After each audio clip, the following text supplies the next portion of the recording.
Namaste, मैं and professor पडिया जी को I want to thank इस बढ़िया समारोह के लिए for और मुझे इसमें आमंत्रित करने के लिए और inviting मेरी मेज़बानी करने के लिए धन्यवाद देना चाहूँगा, Guruji और प्रोफेसर कपूर जी को उनके शानदार टिप्पणियों for his और इस संस्थान में उनकी नेतृत्वकारी भूमिका के लिए, institution, और श्री सुधीर कुमार जी को Professor Sudhir Kumar ji जिन्होंने for इस सब में इतना योगदान किया put है। into this.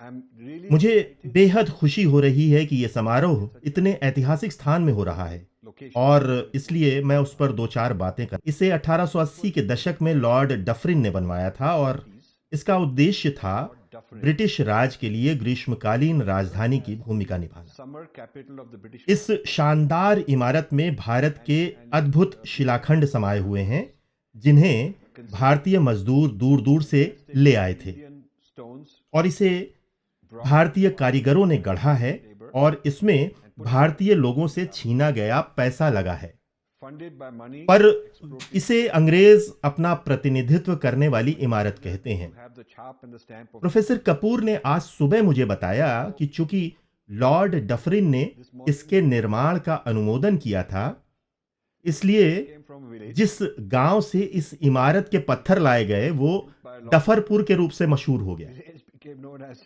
डफरपुर, Farpur. क्या ये सही है? Is that true? तो हिंदी में इसका मतलब है बेवकूफों का गांव। न जाने इस गांव के निवासी इसके बारे में क्या सोचते हैं। After independence, बेवकूफों की बात करते हुए आजादी के बाद कई सालों तक ये संस्था an institute वामपंथियों द्वारा चलाई जाती रही। and यहाँ that राष्ट्रीय गान को बजाना वर्जित था, we sung, यहाँ दिए नहीं जलाए जा सकते थे, lamp, वेद के मंत्रों का उच्चारण नहीं किया जा सकता था, verses, और and आज जो दीपक जलाकर शांति पाठ किया गया Shanti वो today. इस संस्थान में पहली बार हो रहा है। ये वाकई उल्लेखनीय बात है। और तो और You also told me मैंने बस कुछ दिन पहले दिल्ली में जो राधा कृष्णन स्मारक व्याख्यान दिया था, उसमें भी पहली बार दीपक जलाया गया। series of lectures when we lit the lamp. एक और रोचक बात यह है कि 2 हफ्ते पहले मुझे लंदन के वेस्ट मिनिस्टर में ब्रिटेन के संसद भवन में व्याख्यान देने के लिए आमंत्रित किया गया, Westminster, which I did, and we started by और हमने दीपक जलाकर वेद के मंत्रों का उच्चारण किया। priest came and we आदरणीय बॉब ब्लैकमैन ने, जो ब्रिटेन के संसद सदस्य हैं और जो इस व्याख्यान के मेजबान थे, कि पहली बार ब्रिटेन के संसद में दिया जलाया जा रहा है। made the remark तो that this is मैं समझता हूं कि हम अपने खोए हुए स्थानों को वापस प्राप्त कर रहे हैं। is the first time that it has happened. My आज के मेरे व्याख्यान का विषय है कि is कैसे समकालीन विचारकों को सम्मानित किया गया है, और कैसे thinkers लोगों की प्रशस्तियां निर्मित की गई हैं, honored and और कैसे हमने उनके विचारों को विचार परंपराओं में नहीं बदला है। been honored. His geography मैं दीनदयाल उपाध्याय और उनके इंटीग्रल ह्यूमैनिज्म का उदाहरण लूंगा। into schools of thought. मैं उनके कुछ प्रमुख विचारों को संक्षेप में कहूंगा और आज के लिए उनकी प्रासंगिकता को रेखांकित करूंगा। That as an example because आज उन्हें वर्तमान सत्ता तंत्र द्वारा मंच पर बिठाया जा रहा है, and how they are relevant today पर ऐसी कोई ठोस विचार परंपरा नहीं है जिसने उनके विचारों को आगे ले जाने का काम किया हो, government system या जिसने आज की समस्याओं का निराकरण करने के लिए उनके विचारों पर आधारित कोई संस्था या व्यवस्था कायम की हो। building on top of them to address today's problems.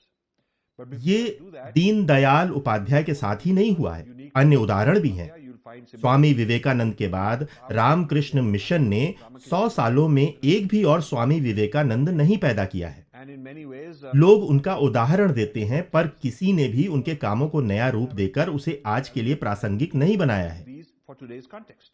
We just keep repeating. हम बस उन्हीं शब्दों को तोते की तरह दोहराते जा रहे I हैं। gave a talk on the need कुछ दिन पहले मैंने नई सूत्र कथाएं निर्मित करने की आवश्यकता पर एक व्याख्यान दिया था।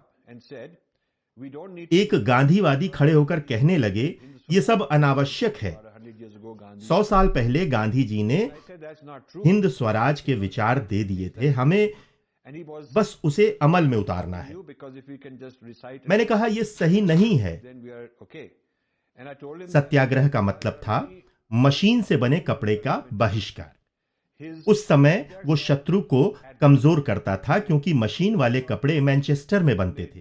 पर आज रिलायंस जैसी कंपनियों को भी नुकसान पहुंचेगा क्योंकि आज भारत कपड़ा निर्यात करने वाले सबसे बड़े देशों में से एक है। the Indian textile industry. आप दरअसल रोजगारों को मिटा देंगे, न कि रोजगार पैदा करेंगे। So you सच्चा गांधीवादी आज की स्थिति के अनुसार उनके विचारों को पुनर्गठित करेगा। are truly a Gandhian, you have आज तक मुझे ऐसा गांधीवादी नहीं मिला है। for today's धर्मपाल आखिर महान व्यक्ति थे जिन्होंने ये किया था। we met a Gandhian doing that. आज की स्थिति में गांधी जी ने कहा होता कि हमें चीनी सामानों का बहिष्कार करना चाहिए, न कि भारत में बने कपड़ों का, क्योंकि आज चीनी सामानों के कारण ही हमारे देश में बेरोजगारी बढ़ रही है। Rather than boycotting, India. इस तरह ये कहते हुए कि हम किसी बड़े विचारक का सम्मान कर रहे हैं, उनका अंधानुकरण नहीं कर सकते हैं। So दरअसल उनका अंधानुकरण, उनकी प्रशस्तियां रचना, उनकी तस्वीरों को मालाएं पहनाना, ये सब उनका अनादर करने के समान है। क्योंकि वे एक बड़े विचारक थे, इसलिए वे चाहेंगे कि हम सवाल करें। उनका सही सम्मान होगा उनके विचारों की प्रणाली, पद्धति और ढांचे का उपयोग करके उनके विचारों को आगे ले जाने के लिए एक विचार परंपरा निर्मित करें और मूल स्रोत को स्वीकार करें। आज एक बड़ी समस्या ये है कि लोग बड़े विचारकों के विचारों का उपयोग करते हैं, पर मूल स्रोत का उल्लेख न करके इन विचारों को अपना बता देते हैं। इस तरह हम विचार परंपराएं नहीं निर्मित कर सकते। विचार परंपराएं निर्मित करने के लिए हमें मूल स्रोत को स्वीकार करना होगा और उस पर नए विचार निर्मित करने होंगे। बस पुराने विचारों के तोता रटंत से काम नहीं बने। आपको उनके विचारों को नए संदर्भ में लागू करना होगा। इस तरह हमें दोनों की आवश्यकता है। हमें कपिल कपूर की विचार परंपरा की आवश्यकता है और हमें धर्मपाल की विचार परंपरा की आवश्यकता है। हमें दीनदयाल की विचार परंपरा की भी आवश्यकता है और इन्हें शिक्षा संस्थाओं में पढ़ाया जाना चाहिए। विभिन्न विचार परंपराओं में मार्क्सवादियों ने पिछले 100 सालों में खूब तरक्की की। उन्होंने दूसरी, तीसरी और चौथी पीढ़ी के विचारक पैदा किए। मार्क्सवाद रूप बदलकर अनेक चीज बन गया है, फिर भी ये सब मूल मार्क्सवाद की ही संतानों के रूप में पहचाने जाते हैं। इसके बाद आते हैं फ्रायडवाद, जंगवाद, संरचनावाद, उत्तर संरचनावाद और सबाल्टनवाद वगैरह। ये सब विचार परंपराओं में बदल चुके हैं और इन्हें पाठ्यक्रमों में स्थान मिल गया है और नई पीढ़ी के अध्येताओं को इनका विधिवत अध्ययन करने के लिए प्रोत्साहित किया जाता है। ये अध्येता शोध पत्र, डिसर्टेशन आदि लिखते हैं और इन विचार परंपराओं को ताजा और प्रासंगिक रखते हैं। अन्य शब्दों में कहें तो ये इनके लिए स्मृतियां लिख रहे हैं। हम ऐसा नहीं कर रहे हैं। हम सब मौलिक और स्वायत्त होने का दावा करते हैं। लोगों को एक दूसरे से नकल करते हैं, पर मौलिक होने का दावा करते हैं। वे सहयोग नहीं करते। विचार परंपराएं बनाने के लिए हमारे बीच सुसंगतता होनी चाहिए। दूसरी ओर कोई मौलिक चिंतन भी नहीं हो रहा है और हम किसी बड़े विचारक के शब्दों को दोहराते रहते हैं और मानते रहते हैं कि हम उनका सम्मान कर रहे हैं। इसका एक उदाहरण दीनदयाल उपाध्याय है। उनका इंटीग्रल ह्यूमैनिज्म वे सभी बातें कहता है जिन्हें मैं समझाने की कोशिश कर रहा हूं। मैं कुछ उदाहरण देना चाहूंगा। उन्होंने मुंबई में 4 व्याख्यान मालाएं की थीं, जो बाद में इंटीग्रल ह्यूमैनिज्म बन गई, जिसमें उन्होंने तिलक, गांधी जैसे महान हस्तियों और अपने पार्टी के सदस्यों का आभार माना है। पर वे कहते हैं कि कोई नई सोच सामने नहीं आई है और वे लोगों को उसी तरह डांटते हैं जैसे मैं अभी डांट रहा हूं। वे कहते हैं कि वर्तमान विचार बढ़िया विचार हैं, पर उन्हें नई सोच से अद्यतित करने की आवश्यकता है, तभी वे आज की समस्याओं का समाधान कर सकेंगे। वे कहते हैं कि गंगा की धारा को पीछे ले जाना बुद्धिमानी नहीं होगी। किसी पिछली स्थिति में लौट जाना ऐसा कोई काम नहीं है जिसे करना चाहिए। उन्होंने जोर दिया कि पश्चिमी विज्ञान सार्वभौम है और उसे अंगीकार करना चाहिए, पर पश्चिमी जीवन शैली, रहन सहन, मूल्य, नैतिकता आदि सार्वभौम नहीं है। उन्होंने स्पष्ट रूप से कहा कि हमें न तो अंधा होकर किसी चीज को लेना चाहिए, ना ही छोड़ना चाहिए। सामाजिक अनुबंध, सोशल कॉन्ट्रैक्ट किस तरह से पश्चिमी वैचारिकता की प्रमुख विशेषता है, उनका ये विचार बहुत ही रोचक है और मैं इसी को अपनी पुस्तक विभिन्नता में कृत्रिम एकता कहता हूं। सामाजिक अनुबंध सिद्धांत के अनुसार सत्व अलग एटमीकृत सत्वों के रूप में रहती है और उन्हें किसी व्यावहारिक उद्देश्य की पूर्ति के लिए सामाजिक अनुबंध के तहत साथ लाया जाता है। वे मानते हैं कि इसमें अंतर विरोध निहित है और मैं उनसे इस बात से सहमत हूं। वे कहते हैं कि भारतीय पद्धति इससे अलग है। मैं उनके शब्दों का उदाहरण देता हूं। समाज अपना स्वरूप रखने वाला एक सत्व है, उसका अपना जीवन है, वो किसी व्यक्ति के ही समान सर्वसत्ता संपन्न है, वो एक जैविक सत्व है। इस तरह यहाँ एकता कृत्रिम नहीं है। इस तरह सामाजिक समूह कोई साधारण संघ नहीं है, वो उसके सदस्य व्यक्तियों का जोड़ मात्र नहीं है। समाज का स्वत्व है, उसकी अपनी भावनाएं हैं, अपनी शक्तियां हैं और अपनी बुद्धि है। वे इसे चित्ती कहते हैं और कहते हैं कि समाज का अपना शरीर, मन, बुद्धि और आत्मा भी है। वे इन शब्दों का प्रयोग करते हैं। वे कहते हैं कि धर्म वास्तव में राष्ट्र की चित्ती को प्रकट करने और कायम रखने वाले सिद्धांतों का समुच्चय या कानून है। धर्म के सिद्धांत सर्वकालीन और सार्वभौम हैं, पर उनका कार्यान्वयन समय और परिस्थिति के संदर्भ के अनुसार होता है। इसके बाद वे एक स्पष्ट विचार रखते हैं कि जिस पर मैं आगे चर्चा करूंगा। यदि हमारा संविधान अपनी परंपराओं के विरुद्ध जाता है तो वो धर्म नहीं है। मैं इसी की चर्चा करूंगा कि धर्म और हमारे संविधान में अंतर विरोध है। संविधान को धर्म के अनुरूप होना चाहिए। सभी सत्व, संस्थान और अधिकरण अपनी ताकत धर्म से पाते हैं और वे सब उसके अधीन हैं। ये भारतीय स्वभाव वास्तव में विकेंद्रीकृत है और वे इसके बारे में एक रोचक बात कहते हैं। ठीक उसी तरह जैसे जीवात्मा अनेक अवयवों वाले शरीर के रूप में प्रकट होती है, वो विकेंद्रीकृत रहते हुए भी परस्पर सामरस्य का परिचय देती है। चित्ती भी विभिन्न संस्थाओं में अपने आप को प्रकट करती है। संविधान, संसद आदि संस्थानों को धार्मिक होना आवश्यक है, अन्यथा धर्म और राष्ट्र के प्रकटीकरण में अंतर्विरोध उत्पन्न हो जाएगा। इसके बाद वे ये प्रभावशाली विचार रखते हैं, जिस तरह आत्मा ने इन सब अलग अलग अवयवों को शरीर में उत्पन्न किया है, ठीक उसी तरह राष्ट्र में भी राष्ट्र के विभिन्न लक्ष्यों को प्राप्त करने के लिए विभिन्न अवयव पैदा किए जाते हैं। जैसे कारखानों के विभिन्न विभाग, मशीनरी, बिक्री, उत्पादन आदि, वैसे ही राष्ट्र भी विभिन्न विभाग पैदा करते हैं जिन्हें संस्थान कहा जाता है। ये संस्थान राष्ट्र, परिवार, जाति, संघ आदि की आवश्यकताओं को पूरा करने के लिए बनाए जाते हैं। संस्थान संपत्ति, विवाह आदि संस्थान जैसे गुरुकुल, ऋषिकुल, ये सब संस्थान हैं और राज्य भी एक संस्थान है और इन सब को किसी मकसद के लिए बनाया गया है। पर भारत में हमने या तो इस जीवात्मा को ही खो दिया है या अब तक ये समझ नहीं पाए हैं कि यही जीवात्मा राज्य और उसके संस्थानों के रूप में व्यक्त होती है। मैं इस पर इसलिए जोर दे रहा हूं क्योंकि भारत की महाकथा वाली मेरी पुस्तक में मैं इनमें से बहुत सी चीजों का लाभ ले रहा हूं। मैं इस पुस्तक पर 20 सालों से काम कर रहा हूं और अब उसे समाप्त कर दूंगा।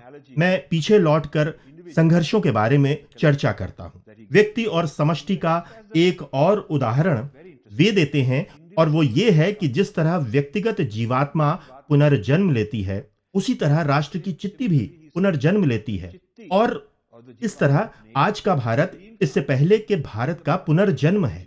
इस तरह एक निरंतरता बनी रहती है क्योंकि जीवात्मा वही रहती है, पर हर बार वो नया शरीर धारण करती है। भारत नया है पर उसमें वही जीवात्मा नए रूप में मौजूद है।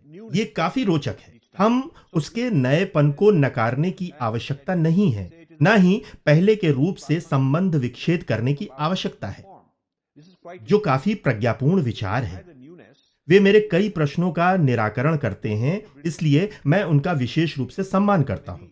विभिन्नता नामक मेरी पुस्तक में मैंने पश्चिम की कृत्रिम एकता और इस इंटीग्रल एकता या अखंड एकता की तुलना करके इन दोनों के अंतर को स्पष्ट किया है, जो मैंने श्री अरविंद के विचारों के आधार पर किया है। वे इसको लेकर काफी स्पष्ट हैं। मुझे भी लगता है कि दीनदयाल उपाध्याय श्री अरविंद से प्रभावित हैं। वे इसे स्वीकार करते हैं। यदि हमारी इस पर कोई विचार परंपरा होती तो इन दोनों के बीच 50 साल का फासला नहीं हुआ होता। वे कहते हैं कि अर्थव्यवस्था स्वदेशी मॉडल पर आधारित होनी चाहिए और वो विकेंद्रीकृत होना चाहिए। उनका काम वाकई अद्भुत है। मैं अपने 3 भागों वाले व्याख्यान के दूसरे भाग पर आना चाहूंगा। हमारे बड़े विचारकों के प्रति सम्मान जताने का सबसे अच्छा तरीका उनकी व्यक्तिगत प्रशस्तियां रचना या उनकी पुरानी किताबों की पूजा करना नहीं है, बल्कि आज के कुरुक्षेत्र, जिसे खगोलीकरण कहा जा रहा है, के संदर्भ में नए अनुसंधान, विचारों और प्रतिक्रियाओं से उनकी परंपरा को आगे ले जाना है। हमें खगोलीकरण को समझना होगा और हमारे महान विचारकों को आज के कुरुक्षेत्र के लिए प्रासंगिक बनाना होगा, उसी तरह जैसे श्री कृष्ण शक्तियों और कमजोरियों, अवसरों और खतरों का आकलन करते हैं, जिसे आज के प्रबंधकीय शब्दावली में स्वॉट विश्लेषण कहते हैं। आप अपने प्रतिद्वंदी का पूर्व पक्ष करके उसकी शक्तियों और कमजोरियों का पता लगाते हैं। आप पता करते हैं कि मुझे क्या क्या अवसर मिले हुए हैं, इन अवसरों के साथ क्या जोखिम लगे हुए हैं। इसके बाद आप अपना उत्तर पक्ष गढ़ते हैं और अपना नया सिद्धांत रचते हैं। तो कृष्ण अपने समय के लिए यही कर रहे थे और हमें आज इसे करना होगा। मेरे गुरु कहा करते थे कि जिस तरह अर्जुन ने श्री कृष्ण से गीता उगलवाया, हम में से हर व्यक्ति को संवाद, सवाल जवाब, चुनौती आदि से अपने गुरु से अपने लिए स्वधर्म निकलवाना होगा। आप किसी की नकल नहीं कर सकते। जब मैं किसी को उत्तर दे रहा हूं तो वो उस व्यक्ति के लिए गीता है जो उसकी विशिष्ट परिस्थितियों के लिए लागू होती है। किसी दूसरे व्यक्ति का संदर्भ अलग होगा। ये एक जीवंत परंपरा है। यहाँ सवाल किसी की प्रतिमा बना देना नहीं है। प्रतिमा और मूर्ति एक ही चीज नहीं है। मूर्ति वो है जिसमें ईश्वर का निवास होता है और प्रतिमा मृत चीज है। वो पत्थर है, वो बदलती नहीं है और आप न बदलने वाली किसी चीज की पूजा कर रहे हैं। तो आपने हमारे पारंपरिक पोथियों, हमारे ज्ञान और हमारे विचारकों को पत्थर बना दिया है। और पुरातत्व विज्ञान मृत सभ्यताओं का अध्ययन है। पश्चिम मानता है कि नई चीज पुरानी को मार देती है। वे पुस्तकों की होली जलाते हैं और विध्वंस फैलाते हैं। फिर कोई कहता है कि कोई चीज मूल्यवान है तो वे उसे संपत्ति बना देते हैं। इस तरह संग्रहालय की मनोवृत्ति हमारी संस्कृति के लिए हानिकारक है, क्योंकि हम अपने बीते दिनों को संग्रहालय की चीजें नहीं बनाते हैं। पुरातत्व विज्ञान मृत सभ्यताओं का अध्ययन करने की पद्धति है। हमारे यहाँ कुछ महान पुरातत्वविद हैं, पर हमें अपनी शब्दावली बदलनी होगी। संग्रहालयों को जीवंत जगहें होनी चाहिए जहां आप नृत्य करने, गाने, पूजा करने के लिए जाते हैं। वे नई खोज के मंडप होने चाहिए, न कि मृत अतीत को निहारने के झरोखे। सारी मनोवृत्ति बदलनी होगी और हमें अपने पूर्वजों को किसी गैर लोगों की तरह देखना छोड़ना होगा। मैं कई भारतीय पुरातत्वविदों से पूछता हूं कि वे किस चीज का अनुसंधान कर रहे हैं और वे अपने अध्ययन के विषय के बारे में इस तरह से बात करते हैं जैसे वे कोई गैर हों, अपने लोग ना हों। मैं कह देता हूं कि खैर, हम अपने लोगों का अध्ययन कर रहे हैं।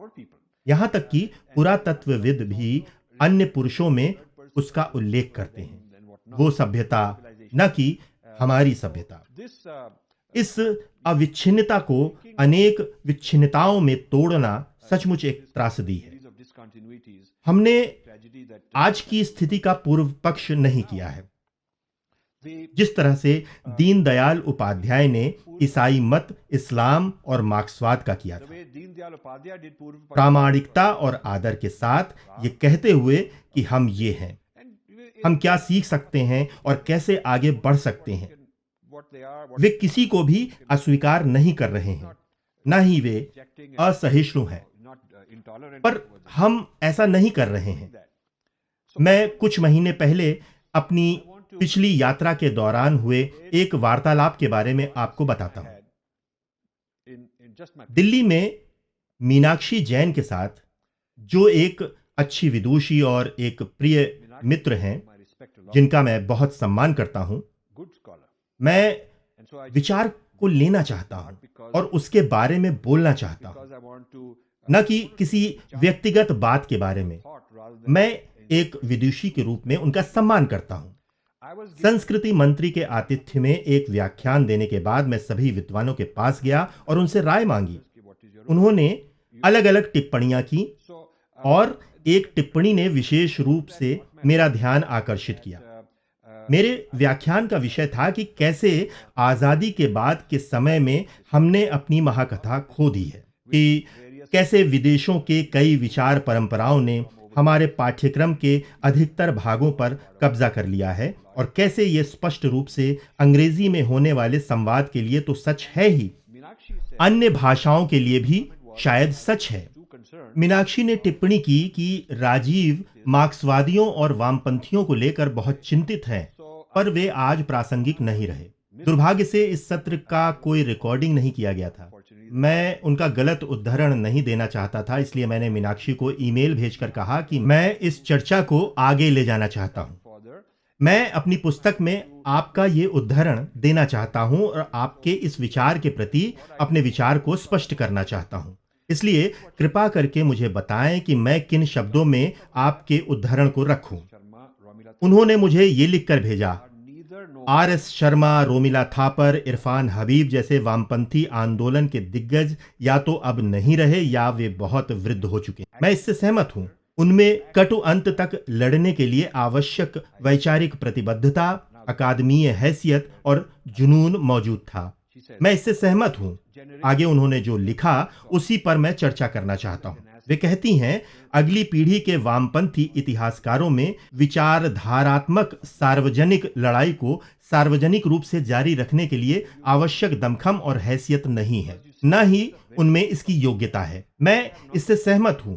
हमारे साथ ये एक गंभीर समस्या है कि हम ये नहीं समझ पाए हैं कि मार्क्सवाद ने कई नए जन्म ले लिए हैं और मार्क्सवादी अब मार्क्सवादी नहीं रह गया है। वो उत्तर उपनिवेशवादी, सबाल्टर्निस्ट और उत्तर आधुनिकतावादी अध्येता हो गया है और ये सभी जगह फैल गए हैं। इसका मतलब ये है कि हमारा पूर्व पक्ष अब त्रुटिपूर्ण और अधूरा है और हमने वामपंथ के इन नए अवतारों का पूर्व पक्ष नहीं किया है। हम सोच रहे हैं कि जब पूरा वामपंथ चला जाएगा और इरफान हबीब या रोमिला थापर जैसे बात करने वाले लोग चले जाएंगे, तब समस्या का समाधान हो जाएगा।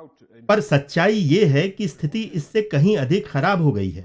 ये कैंसर की तरह है जो उत्परिवर्तित होकर नए रूप ले लेता है और वो दूसरे अवयवों में फैल जाता है, तब वो और भी ज्यादा खतरनाक हो जाता है।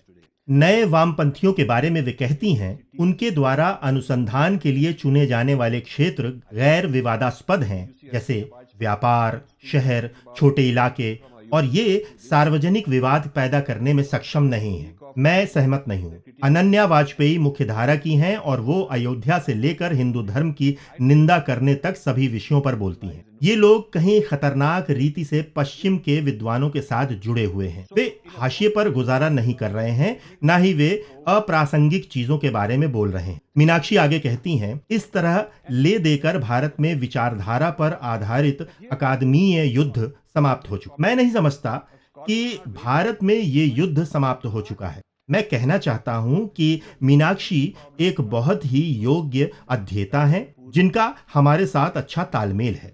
ये एक गंभीर समस्या है कि हमारे पारंपरिक विद्वानों ने नई वैचारिक लहरों का अपनी दृष्टि से पूर्व पक्ष नहीं किया है। आजादी के बाद से इंडोलॉजी और भारत के बारे में अध्ययन के 5 उत्थान हुए हैं।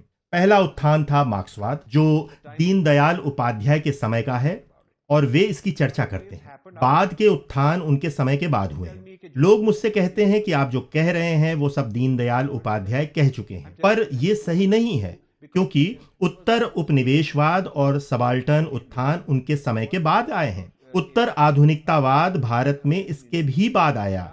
सबसे हाल का उत्थान नव पौरात्यवाद है, जिसके प्रणेता पोलक और उनके चेले हैं। उत्तर उपनिवेशवाद की शुरुआत एडवर्ड सैद से हुई और ये दीनदयाल उपाध्याय के बाद की चीज है, इसलिए उसका उन्होंने पूर्व पक्ष नहीं किया है। इंदिरा गांधी के समय में ये रूप बदलकर सबाल्टर्न स्टडीज बन गया।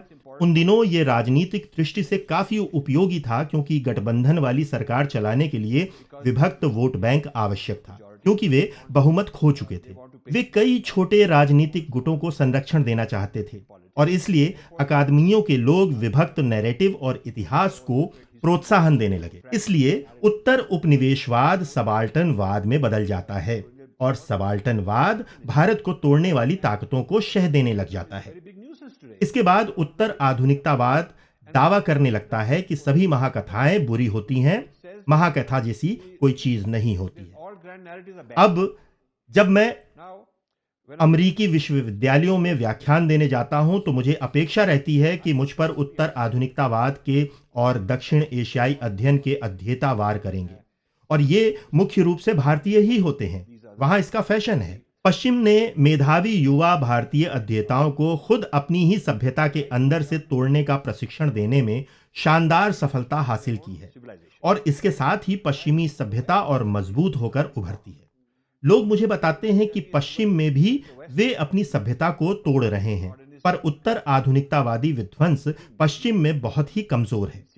वो अकादमीय कक्षों तक सीमित है।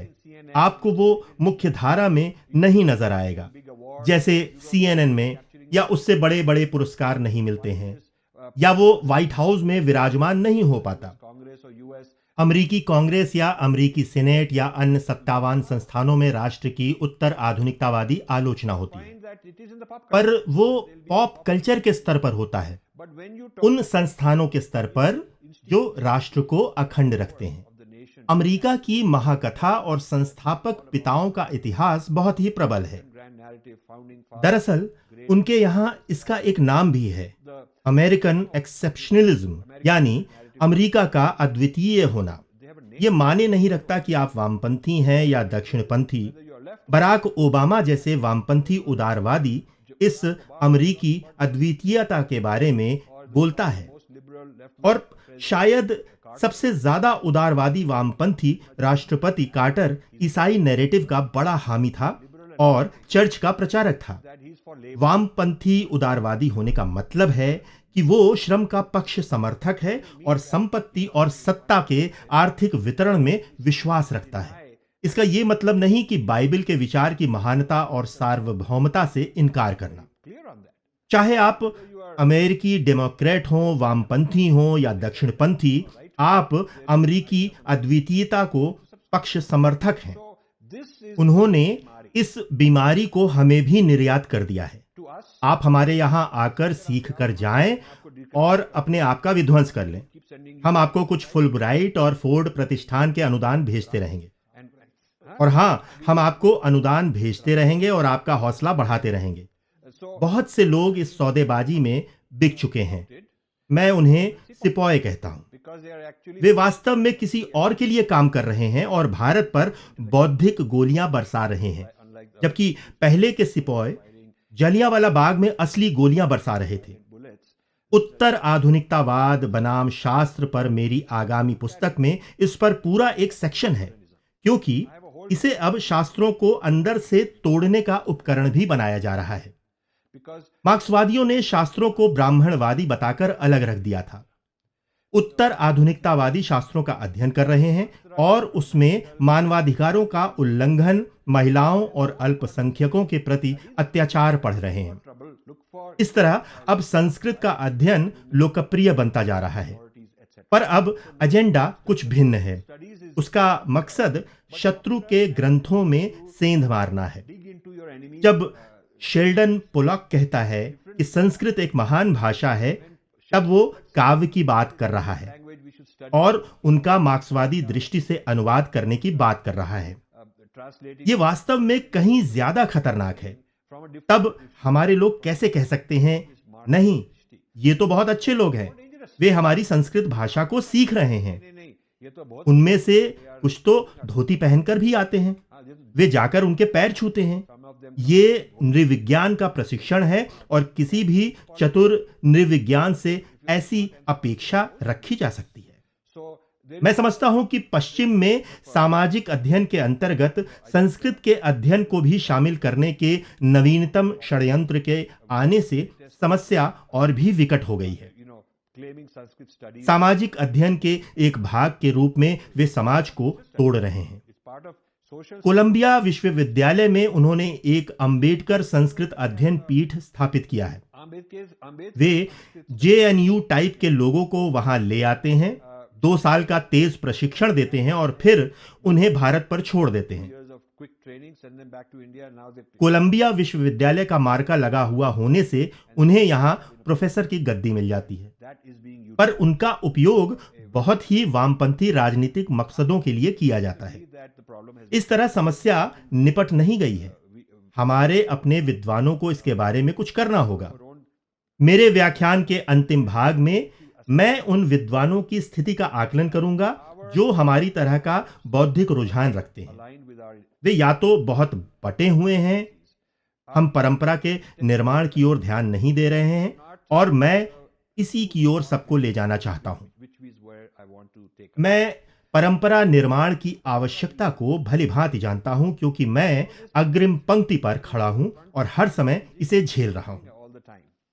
जब कोई मुझ पर विपक्ष से वार करता है, 24 घंटे में वे 200 हस्ताक्षर ले आते हैं, क्योंकि वे बहुत ही संगठित हैं।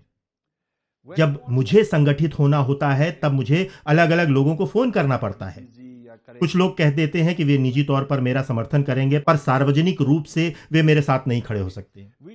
हमारे यहां ऐसी कोई सेना तैयार नहीं खड़ी है जो आवश्यकता पड़ने पर हमारी रक्षा के लिए हथियार उठा ले। होना ऐसा चाहिए कि जब मुझे जरूरत पड़े, मुझे अमुक संख्या में लोग खड़े मिले जो मेरे साथ रहें।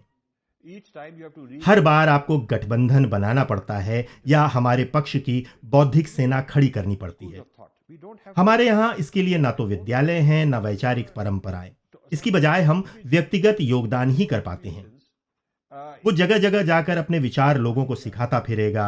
दूसरे लोग उसके विचार को आगे नहीं ले जाते हैं, ना ही उस पर कुछ निर्माण करते हैं। ऐसा करने से ही विचार परंपराएं अस्तित्व में आती हैं। आप विचार के स्रोत को और मूल ग्रंथों को स्वीकार करते हैं और सुनिश्चित करते हैं कि पढ़ने वाला व्यक्ति इन्हें समझता है। इसके बाद आप शोध के लिए विषय निर्दिष्ट करते हैं कि आज के संदर्भ में किसी विशिष्ट परिदृश्य में आप इसे कैसे लागू करेंगे। इस तरह इसे एक पद्धति के रूप में और एक दृष्टि के रूप में उपयोग करके आजकल की समस्याओं का निराकरण करें। समापन में मैं कहूंगा कि हमें यह ज्यादा से ज्यादा करना चाहिए। वेद से संबंधित या हमारी विचारधारा के साथ संरेखित बहुत से विद्वान किसी व्यक्ति या व्यक्तित्व का गुण गाने में लगे हुए हैं। वो बहुत अच्छा आदमी है, विद्वान है, या वे अकेले रहते हुए काम कर रहे हैं।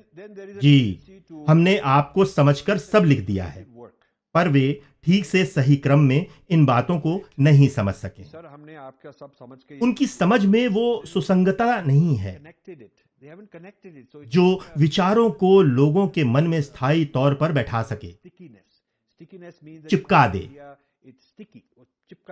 इस तरह की मनोवृत्ति एक समस्या है। इसके बाद एक तीसरी समस्या भी है। हमें अच्छे ताजे विचारों को वैचारिक ढांचों, रूपावलियों और सोचने की पद्धतियों में बदलना होगा। इन पर अनेक विद्वानों को सम्मिलित होकर काम करना होगा। इन्हें विचार परंपराओं का रूप देना होगा ताकि हम इन्हें पाठ्यक्रम में स्थान दिला सकें।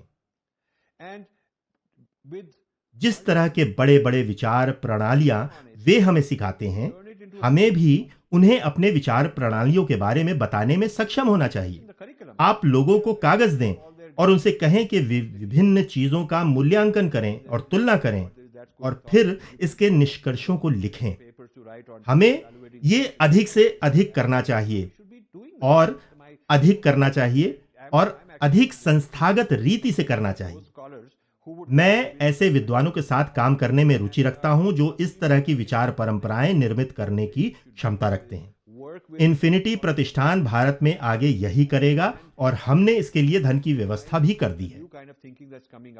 नई सोच को व्यवस्थित करना, संगठित करना और उसे एक विचार परंपरा में बैठाना। अंतिम काम होगा इस विचार परंपरा को संस्था का रूप देना और ये सुनिश्चित करने के लिए कि ये परंपरा पीढ़ी दर पीढ़ी जारी रहती है, उसे संस्थागत पद्धति के साथ जोड़ना। अब संस्थागत रूप देने का मतलब हो गया है धन जुटाना और ऐसी कोई संस्था बना देना जिसका कोई नियामक निकाय होता है। मैं इन चीजों की बात करूंगा। ये कुछ केंद्रभूत विचारों और पद्धतियों जैसा है। आज कोई युवा मार्क्सवादी अध्येता अधकचरे काम को सौंपकर सफल नहीं हो सकता। वे उसे बता देंगे कि ये मार्क्सवाद नहीं है। इस तरह एक कसौटी मौजूद होती है जो ये निश्चित करती है कि क्या उस विचार परंपरा का हिस्सा है और क्या नहीं है।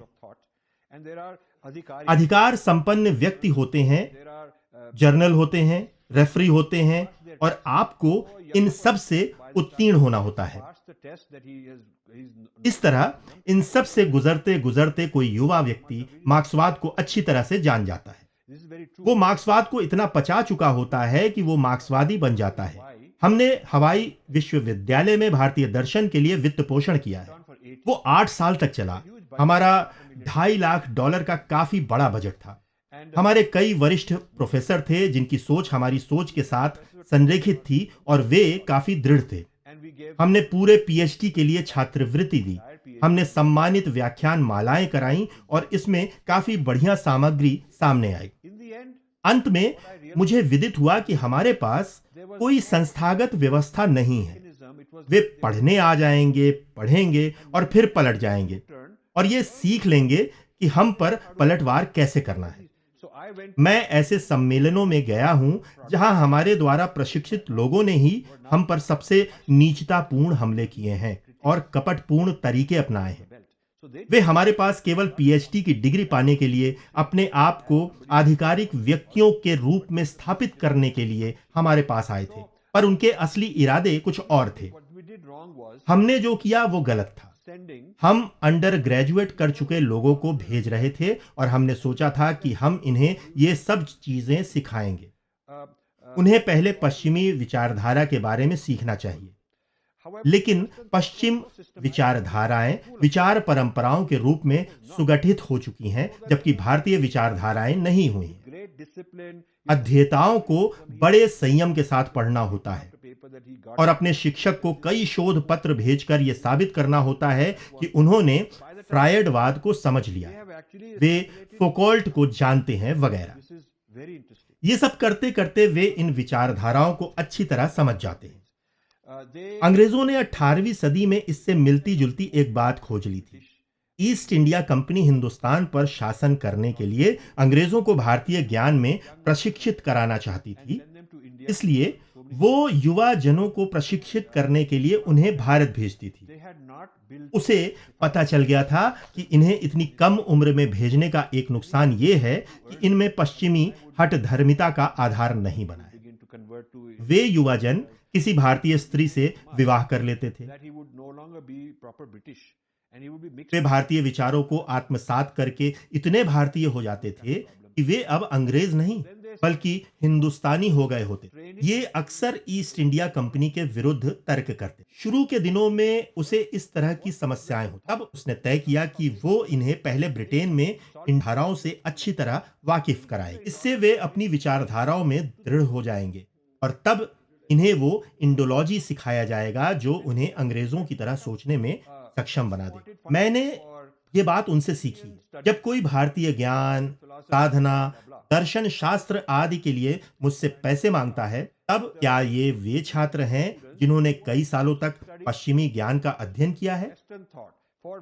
तब भारतीय ज्ञान उनके लिए अन्य ज्ञान बनेगा। इस तरह हम शिकार करने वाले जीव और वे शिकारी हो जाएंगे और वे कहेंगे और वे सीखेंगे कि हमारा शिकार कैसे करना है और हमें अपना भोजन बनाकर आनंदित कैसे होना है। सुगठित ढांचा और संस्थागत शिक्षण बहुत ही बढ़िया चीज है।